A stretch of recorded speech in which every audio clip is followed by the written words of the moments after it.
하나님의 선교에는 한 사람이 중요합니다.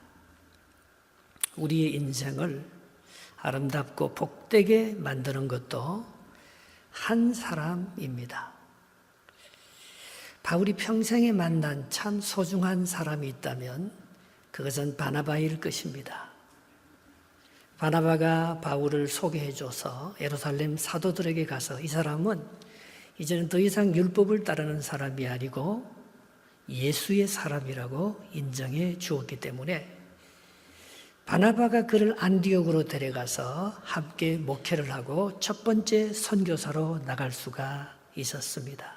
그런데 첫 번째 선교를 마치고 이제 제2차 선교 여행이 사도행전 16장부터 진행이 됩니다.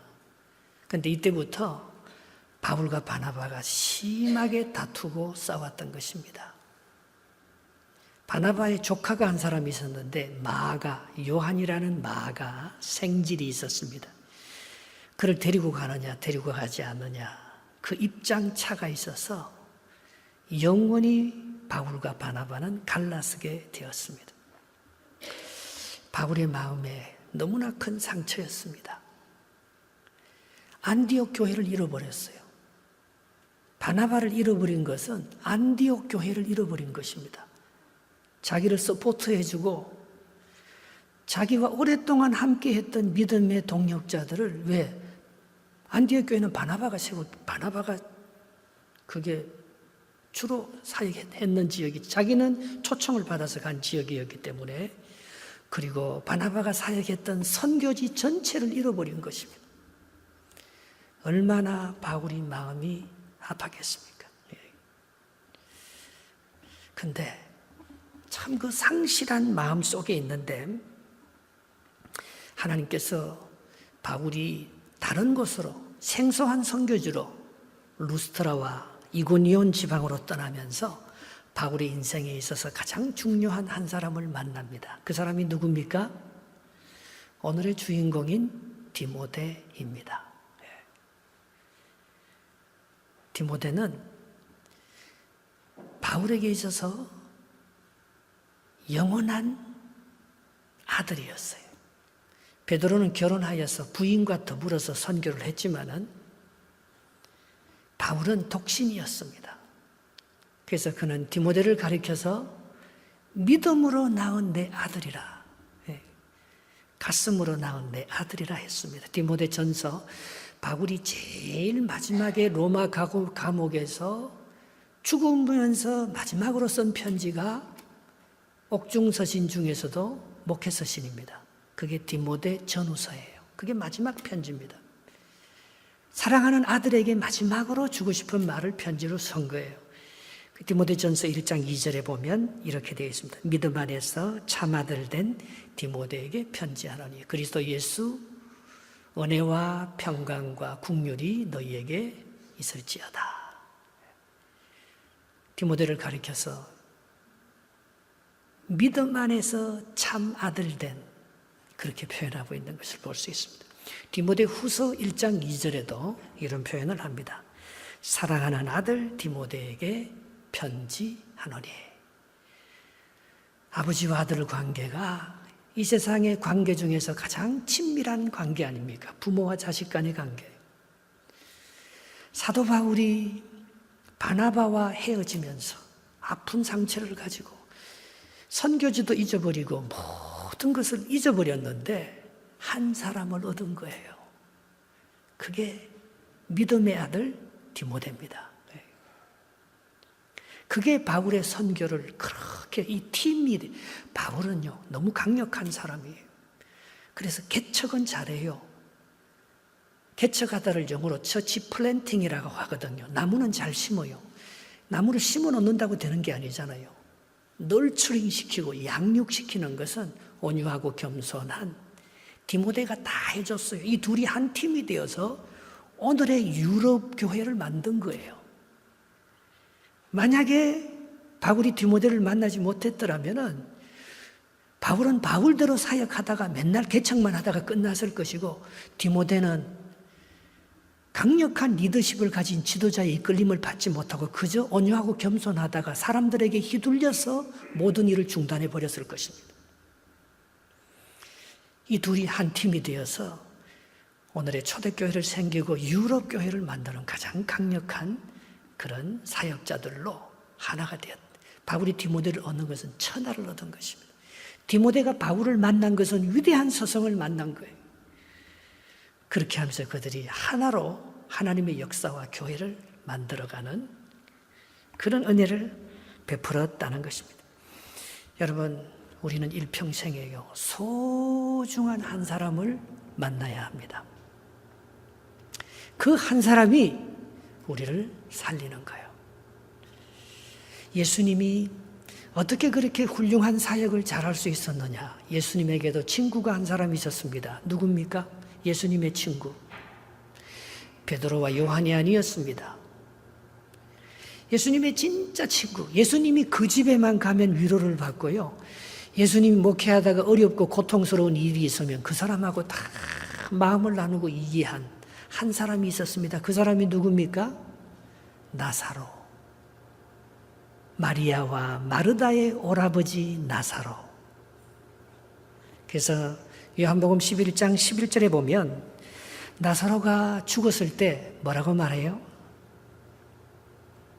이 말씀을 하신 후에 또 가라사대 우리 친구 나사로가 잠들었도다. 나사로를 가리켜서 나의 친구라고, 예수님께서 나의 친구라고 표현한 구절이 나사로입니다. 나사로가 죽었을 때 성경에 예수님께서 우신 적이 3번 있잖아요. 그 중에서 국률과 아픔을 가지고 우시면서 죽은 사람을 살린 것은 나사로입니다. 얼마나 나사로에 대한 애틋한 마음이 있으면, 그래서 요한복음 11장 35절에 보면 예수께서 눈물을 흘리시더라. 나사로의 무덤 앞에서. 이게 성경에서 가장 짧은 구절인데요. Jesus wept. 예수님께서 나사로가 죽은 걸 너무 슬퍼하셨어요. 우리가 모르는 사람이 죽으면 안 됐지만 울지는 않잖아요. 그러나 가족이, 사랑하는 가족이 죽으면 얼마나 애틋하게 옵니까? 예수님께서 죽은 걸 애틋하면서 우는 것은 나사로밖에 없었어요. 나사로를 가장 사랑하고 친구처럼 여겼기 때문에 나사로를 만나면 예수님은 위로를 받았어요. 나사로의 마리아와 마르다 가정에 가기만 하면 모든 예루살렘에서 당한 아픔과 상처가 씻음을 받았어요. 나사로가 예수님의 친구였어요. 우리는 일평생 살아가면서 이 중요한 한 사람을 만납니다. 그것이 우리의 위로가 되고 우리의 사역의 결정적인 모티브가 되는 거예요. 오늘 사도 바울이 디모데를 만남으로 말미암아 사도 바울의 선교에 꽃이 피고 열매가 맺혀지기 시작했다는 것을 말씀하고 있는 것입니다. 하나님의 사역도 하나님께서 누구하고 사역합니까?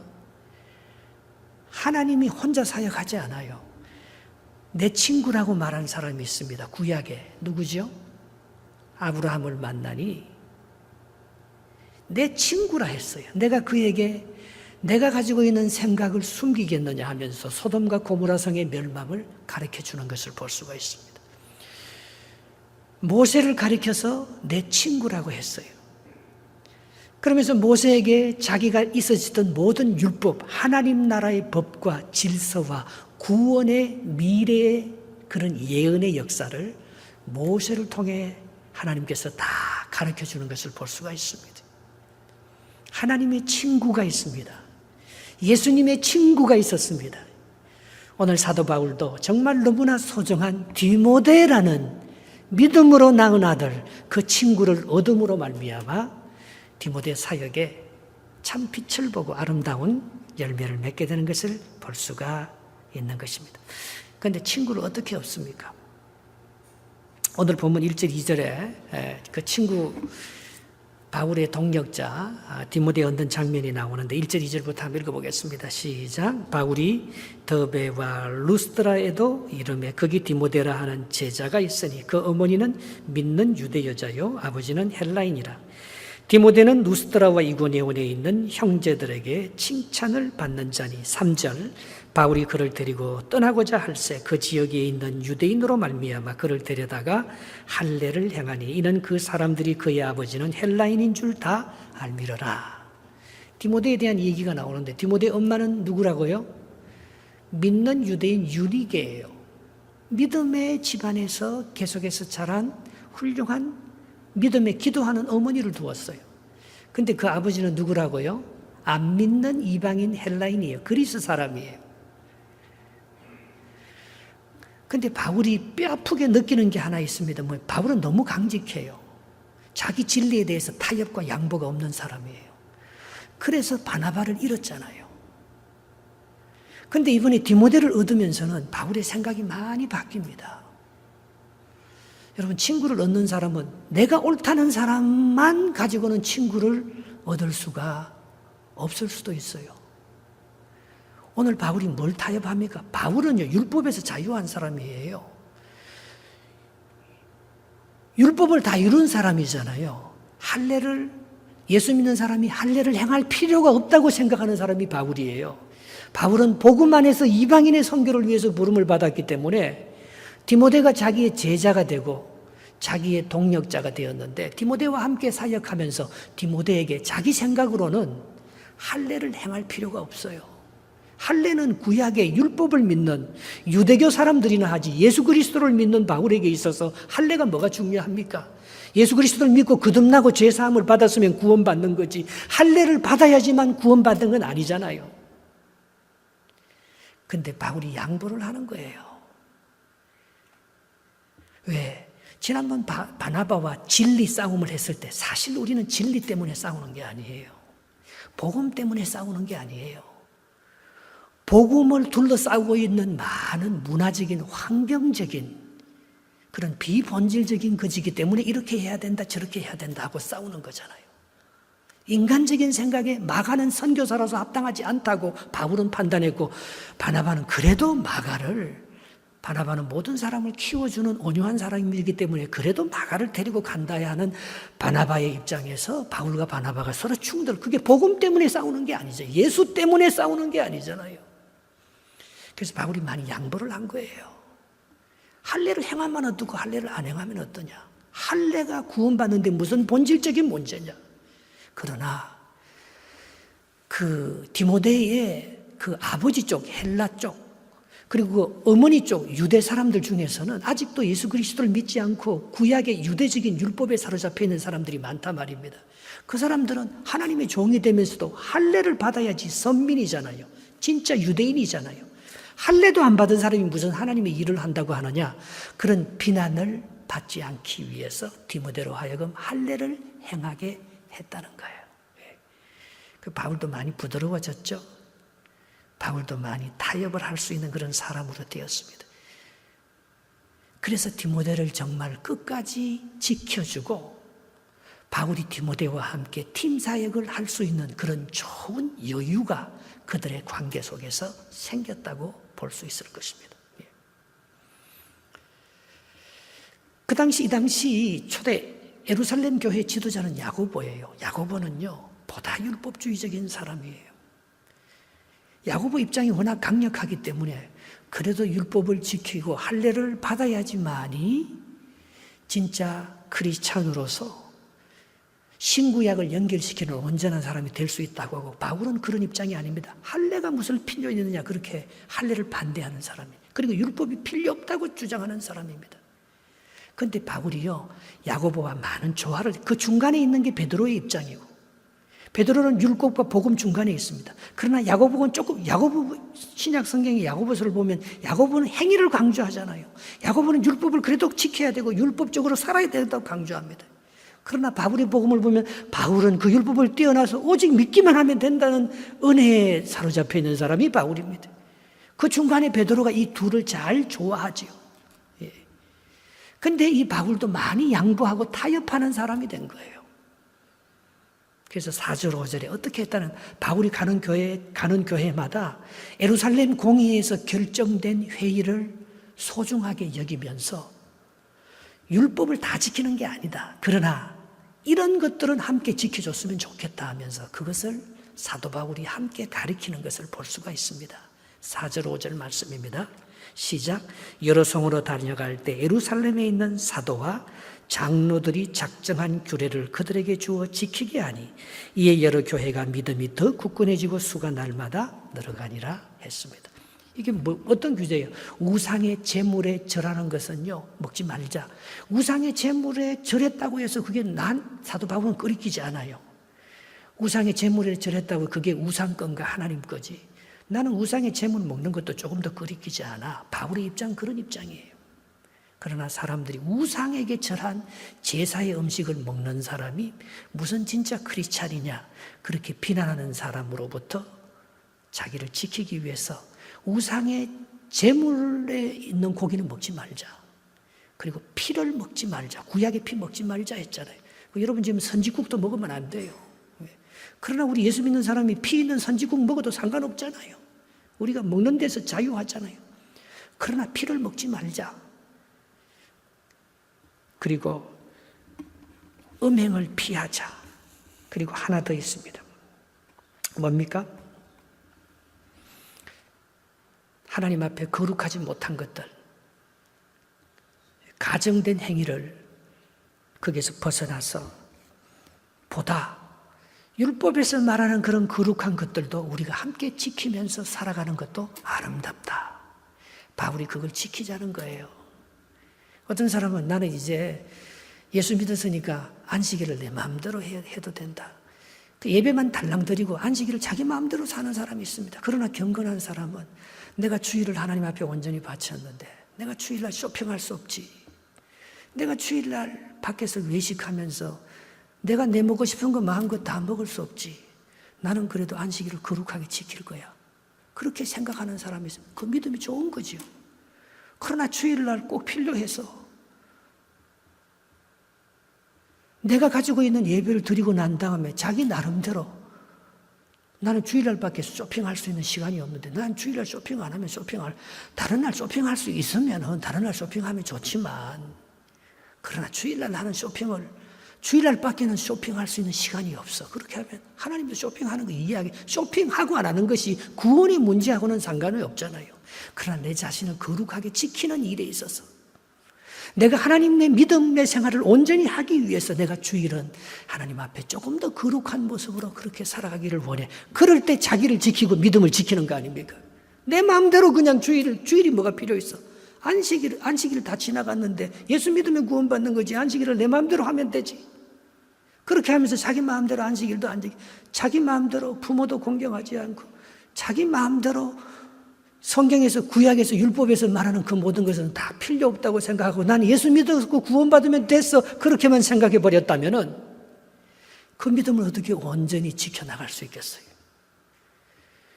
오늘 바울은 너무나 복음적이지만은 오늘 유대인들 중에서 예수를 믿는 사람이 왜 저렇게 율법도 안 지키며 자기 마음대로 너무 자유롭게 살아? 그 비난을 받지 않기 위해서 예루살렘 공의에서 결정된 이런 것들은 지켜줬으면 좋겠다. 그런데 이게 나중에 지나가면서 점점 사라집니다. 이걸 꼭 지키는 것도 아니에요, 나중에요. 그러면서도 나는 그 율법을 그렇게 거룩하게 지키면서 하나님과의 관계를 늘 아름답게 만들려고 하는 바울이 그렇게 율법에 대해서도 어느 정도 타협할 수 있는 사람이 되었다는 거예요. 그것은 바나바를 잃으면서 배운 지혜입니다. 한 사람을 잃고 디모데까지 잃을까 봐 그가 염려하면서 디모데가 반은 유대인이고 반은 헬라인이었기 때문에 이 둘 사이에서 방황하는 이 디모데에게 평안을 주면서도 복음과 율법 사이에서 온전한 하나님의 선과 자유를 지킬 수 있도록 바울이 그런 배려를 해주는 것이죠.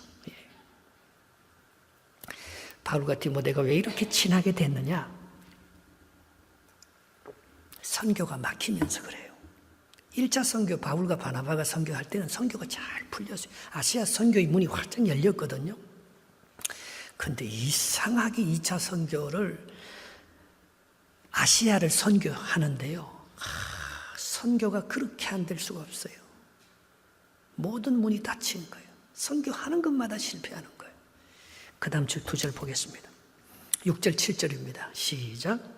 성령이 아시아에서 말씀을 전하지 못하게 하시거늘 그들이 부르기아와 갈라디아 땅으로 다녀가 무시아 앞에 이르러 비두니아로 가고자 애쓰되 예수의 영이 허락지 아니하시는지라. 최고의 친구는 해병 전우라고 합니다. 왜? 전쟁을 경험하면서 사선을 넘어봤기 때문에 참 친해집니다. 평소에는 별로 우리 안 친합니다. 그러나 고난 가운데 들어가면요 친해져요.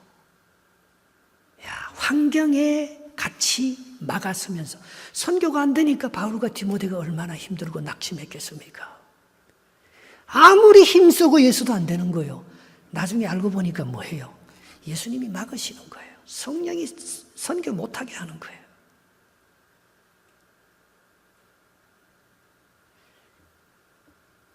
아마 하늘이 무너지는 것 같고 다 막혀버릴 때 바울이 죽고 싶었을 것입니다.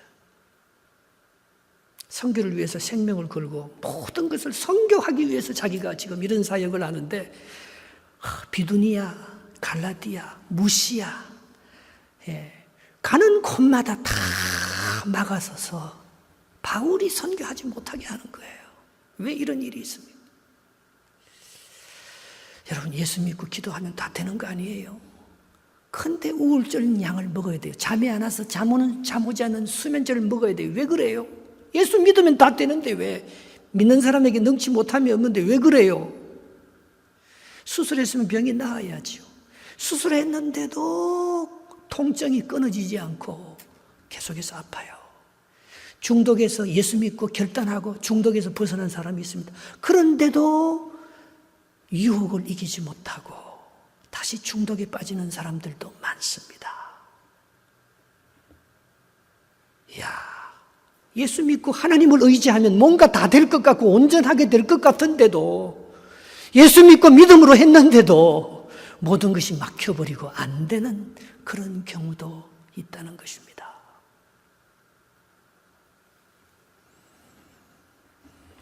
그런데 한 길이 막힐 때 하나님께서는 다른 작업을 하고 있는 거예요. 그것은 바울과 디모데가 정말 서로를 이해하고 그 고난을 대처하면서 정말 귀한 사역자들로 성숙하고 거듭나는 거예요. 바울의 선교 여정에 계속해서 내리막길이 있는 것을 볼 수 있습니다. 그래서 계속 밀려서 아시아 끝까지 밀려가요. 8절. 무시아를 지나 드로아로 내려갔는데 선교가 안 되는 거예요. 가는 곳마다 계속 밀려서 아시아의 끝, 드로아까지 쫓겨서 내려간 거예요. 모든 것이 막혀버린 거예요.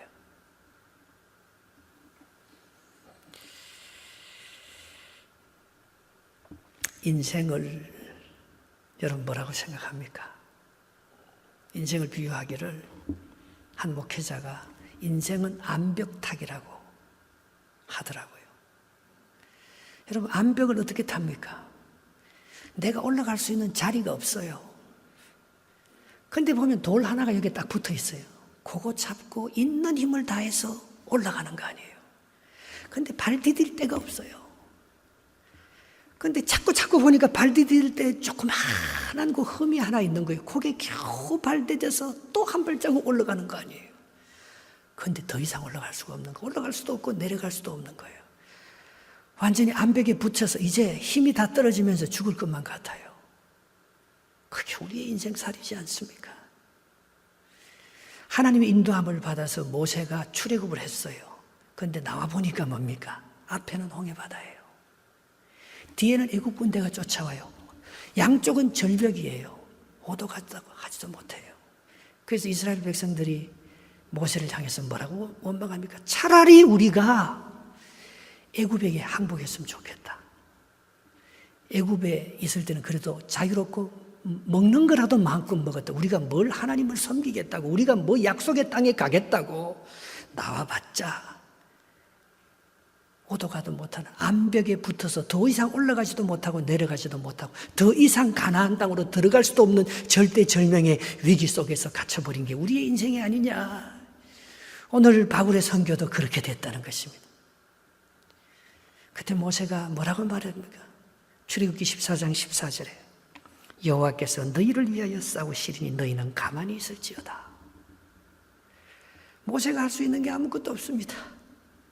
모세가 이스라엘 백성들에게 뭐라고, 원망하는 이스라엘 백성들을 달랠 수 있는 길도 이젠 죽은 거예요. 정말 가만히 있으면 애국 군대가 그를 덮칠 것이고 앞으로 나가지도 못하고 홍해바다 양쪽 절벽에 떨어질 수도 없고 말입니다. 하나님께서 왜 하필 그런 속으로 우리를 인도해 가시지요? 왜 하나님께서 선교하라고 해놔놓고 우리가 선교하는 것보다 가는 길을 다 막으시고 우리를 그렇게 아프게 하면서 우리의 병도 고쳐주지도 아니하시고 모든 것을 왜 이렇게 힘들게 만드십니까, 하나님? 그러나 그 가운데서도 모든 길이 막히는 그 가운데서 하나님이 하시는 작업이 있단 말입니다. 우리를 통해서.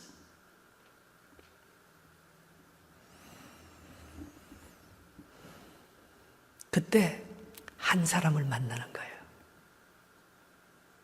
그때 마게도니아 한 사람의 환상을 보는 것입니다.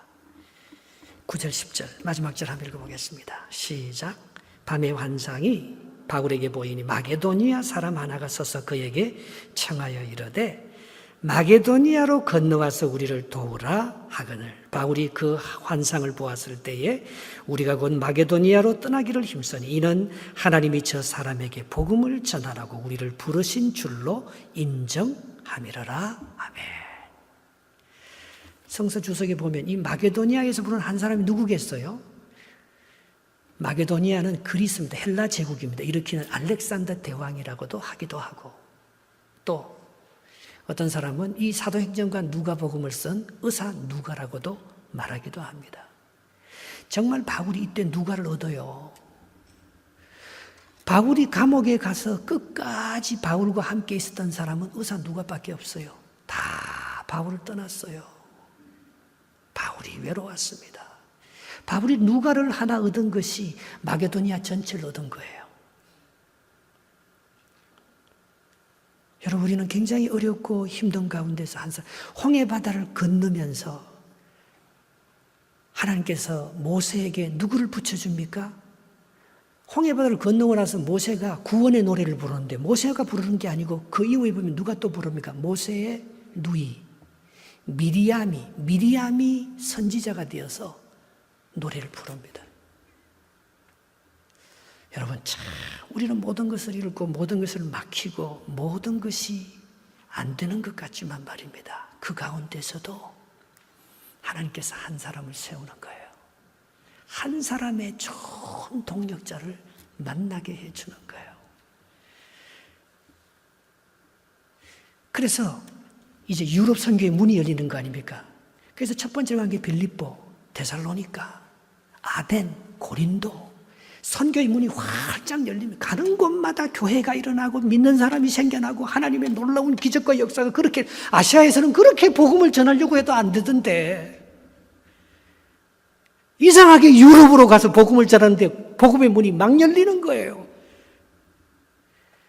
하나님께서 한 길을 그렇게 닫으신 이유는, 하나님께서 나를 그렇게 아프게 한 이유는 하나님께서 나를 이쪽 길로 걸어가게 하기 위해서 내 길을 이렇게 막으셨구나. 그러면서 바울과 디모데는요, 정말 좋은 동력자가 됩니다. 여러분, 인생이 어려울 때 귀한 사람을 만나시기 바랍니다. 교회가 어려울 때 정말 귀한 사람이 되시길 바랍니다. 하나님의 나라의 선교가 막히고 모든 것이 어려워질 때 정말 하나님의 사람으로 성숙되고 성장하는 더 좋은 기회를 만드시기 바랍니다. 하나님의 역사는 어떻게 하실지 아무도 몰라요. 내가 하는 게 아니잖아요. 성령께서 지금 하는 거잖아요. 성령께서 막으시면 내가 아무리 똑똑하고 내가 하려고 해도 세울 수 없어요. 성령님께서 열어주시면은 이상하게 저절로 돼요. 하나님께서 열어주시는. 그래서 역사학자 토인비가 A Study of History, 역사의 연구에서 이 구절이 유럽이 복음을 먼저 받고 유럽이 선진화되면서 세계사에 앞장서는 그런 민족으로 쓰임받게 된 것이 오늘 바울의 배가 아시아 쪽으로 복음이 유럽으로 먼저 갔기 때문에 유럽이 그렇게 복을 받은 것이다. 그렇게 결론을 내리고 있습니다.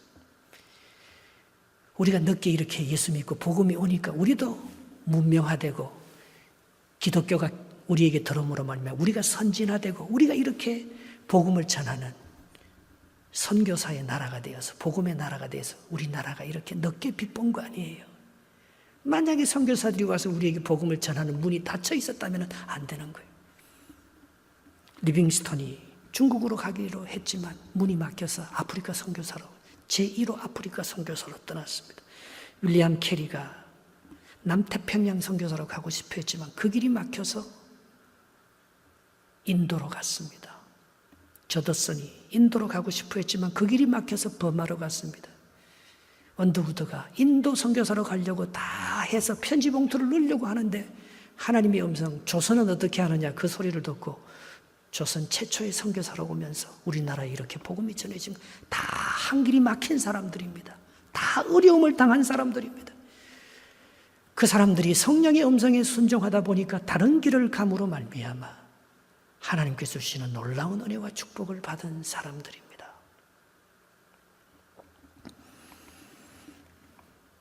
고린도후서 4장 8절 9절에 바울이 이런 고백을 합니다.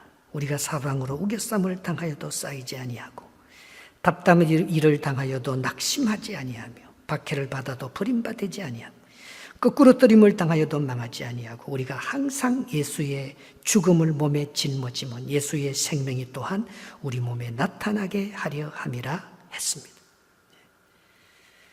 근데 마케도니아에서 그리스 땅으로 건너와서 우리를 도우라고 한 사람, 그 한 사람이 누구냐 말입니다. 그 한 사람이 바로 나예요. 내 한 사람이 변함으로 우리 가정이 구원받은 것 아니겠어요? 내 한 사람이 새롭게 됨으로 공동체가 좋아지고 아름답고 축복의 공동체로 바뀌는 거 아니겠어요? 내 한 사람이 바로 마케도니아에 있는 그 한 사람이 바로 납니다. 내가 어떻게 살아가느냐에 따라서 우리 가정이 달라지고 공동체가 달라지고 모든 사람이 달라지고 새로워지는 거예요. 예. 그 한 사람이 납니다. 예. 여러분 인류 전체가 죄에 빠져서 우리 인류가 이렇게 노동을 해도 노동의 대가를 못 받고 이렇게 어려움을 겪는 것이 아담 한 사람의 범죄함으로 인류 전체가 죄 가운데 빠진 거 아니겠어요? 그러나 예수 그리스도 한 사람으로 말미암아 십자가의 희생됨으로 말미암아 모든 죄에 빠진 인간들이 구원을 받아서 다 하나님 나라의 백성으로 다시 새롭게 될 수 있는 역사, 그것도 한 사람의 역사 아닙니까? 대표성입니다. 여러분 우리 이 공동체 가운데 대표성을 가지고 한 사람의 역할이 얼마나 중요한지 그 한 사람이 어떻게 생각하고 그 한 사람이 어떤 역할을 감당하느냐에 따라서 공동체는 전혀 다른 분위기로 변하는 거예요. 로마서 5장 15절 말씀입니다. 그러나 이 은사는 그 범죄와 같지 아니하니 곧 한 사람의 범죄로 인하여 아담을 가리키는 거예요. 많은 사람이 죽었은즉 더욱 하나님의 은혜와 또한 한 사람 예수 그리스도의 은혜로 말미암은 선물은 많은 사람에게 넘쳤느니라. 한 사람. 어릴 때 학교에서 잘못하면 선생님이 아이들 전체 다 벌 주지 않습니다. 회장을 딱 불러서 때립니다. 자식들이 다 애를 먹이고 부모의 말을 안 들으면 부모가 말입니다. 큰애를 불러갖고 내 부모가 자기가 맞습니다. 내 나를 때리라고. 예. 그때 자식들이 감동을 받고 은혜를 받는 거 아니겠어요? 예. 여러분 정말 마케도니아에서 나를 불러준 그 한 사람이 오늘 유럽을 복음화시킨 거예요. 오늘 마케도니아에서 그렇게 마케도니아 선교를 위해서 기도하는 그 한 사람의 기도가 없었다면 바울과 디모데가 아시아에서 그냥 편안하게 복음을 전하고 아시아에서 그들이 다 아시아 사람들인데 왜 얼굴도 다르고 인종도 다르고 신앙도 다른 유럽에까지 가서 복음을 전하겠어요? 그런 일을 안 하지요. 한 길이 막히고 한 길을 도저히 갈 수 없기 때문에 할 수 없어서 마케도아 사람이 자기를 부르기 때문에 그 길로 간 것 아니에요. 우리 한 사람의 역할이 얼마나 중요합니까? 그 꿈에 부른 그 한 사람 때문에 유럽이 복음화된 거예요. 유럽이 기독교 국가로 먼저 발전하게 된 거예요. 하나님께서 우리 한 사람을 통해서 정말 하나님의 나라를 세우고 여러분의 가정에 복음의 역사를 만들고 하나님의 공동체를 훌륭하게 세워나가는 바로 그 한 사람, 마케도니아에서 부르는 그 한 사람이 바로 여러분이 되리라 축복합니다. 기도하겠습니다.